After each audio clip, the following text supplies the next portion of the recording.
जय हिंद दोस्तों। तो कैसे आप लोग, स्वागत करते हैं आप सभी का आपके अपने YouTube channel SSC aspirant study में। तो आज का हमारा टॉपिक है प्यारे दोस्तों औरंगजेब। औरंगजेब का शासनकाल प्यारे दोस्तों 1658 से लेकर के 1707 ईस्वी तक हम पढ़ेंगे आज। औरंगजेब का जन्म हुआ था 1618 ईस्वी में, और जो जन्म स्थान था औरंगजेब का वो उज्जैन के निकट दोहद नामक स्थान पर औरंगजेब का जन्म हुआ था।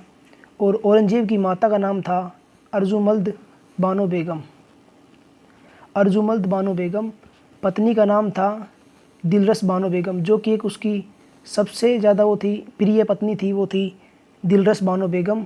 और कहा जाता था कि औरंगजेब के 4 के आसपास विवाह हुए थे, उसमें जो सबसे प्रिय जो पत्नी थी इसकी वो थी दिलरस बानो बेगम।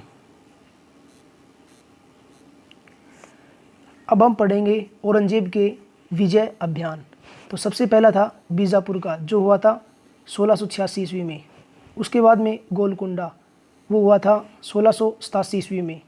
अब पढ़ते हैं 1679 ईस्वी में पुनः हिंदुओं पर जजिया कर लगाया 115 वर्ष बाद। प्यारे दोस्तों, जो यह औरंगजेब था इसने 1679 ईस्वी में हिंदुओं के ऊपर जो अकबर ने जजिया कर हटाया था वो पुनः लगा दिया था। और कितने वर्ष बाद? 115 वर्ष बाद। उसके बाद में जो सिख गुरु है तेग बहादुर जी, उसकी भी हत्या करवाई थी किसने? औरंगजेब ने। गुरु गोविंद जी के बेटों की हत्या करवा दी।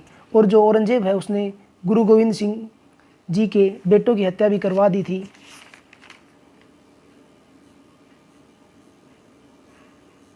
और प्यारे दोस्तों, अगर आपने पीछे की वीडियो नहीं देखी है अकबर की, बाबर की, शाहजहाँ की, तो आप हमारे चैनल पर जाकर देख सकते हैं।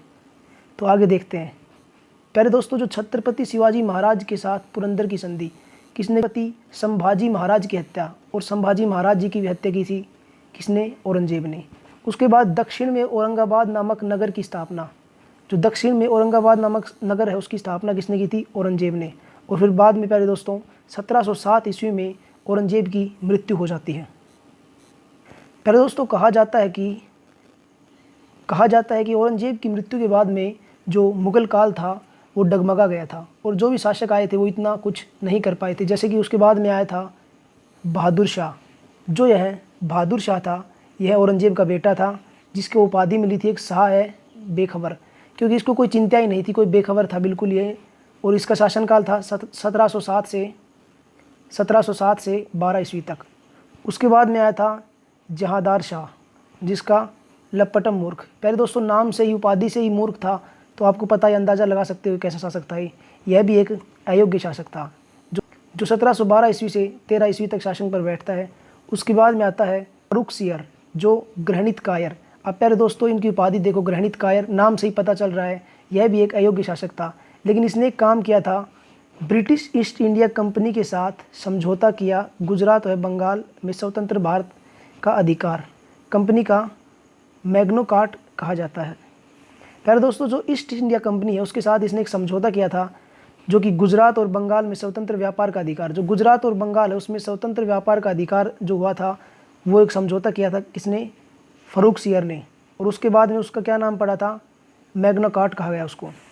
जो जजिया कर व तीर्थ कर था उसकी समाप्ति। और प्यारे दोस्तों, सबसे पहले जजिया कर को किसने ख़त्म किया था? अकबर ने। उसके बाद में जो औरंगजेब था उसने पुनः लगा दिया था जजिया कर। और उसके बाद में जो है फर्रुख सियर था, इसने जजिया कर और तीर्थ कर को समाप्ति कर दिया। प्यारे दोस्तों, इन्हें नरप निर्माता इसलिए कहा गया क्योंकि जो रफ़ी अरजात है 1719 ईस्वी में बैठा था। उसके बाद में रफ़ी उद दौला जो कि 1719 ईस्वी में बैठा था उसके बाद, और फिर उसके बाद में मोहम्मद शाह रंगीला आया था। तो जो ऊपर दोनों है प्यारे दोस्तों, और इसके बाद में रंगीला, जो नरप निर्माता है, दोनों भाई, इन्होंने शासन पर बिठाया था इन्हें। उसके बाद में जो मोहम्मद शाह है रंगीला, जो मोहम्मद शाह है प्यारे दोस्तों, इसको रंगीला की उपाधि मिली। रंगीला की उपाधि से इसलिए मिली क्योंकि प्यारे दोस्तों इसे शराब और रंग रोहत करने का बहुत शौक था। इसका शासनकाल था 1719 से 48 ईस्वी तक। इसने प्यारे दोस्तों शहीद बंधुओं की हत्या करवा दी थी, क्योंकि इसे लग रहा था कि अब ये बहुत ज़्यादा दल बदल रहे हैं, बार बार शासक चेंज कर रहे हैं, इसलिए इन्होंने इनकी हत्या करवा दी, दोनों बंधु भाइयों की। उसके बाद में स्वतंत्र हैदराबाद राज्य की स्थापना, जो स्वतंत्र हैदराबाद राज्य है उसकी स्थापना भी किसने करवाई थी? मोहम्मद शाह रंगीला ने।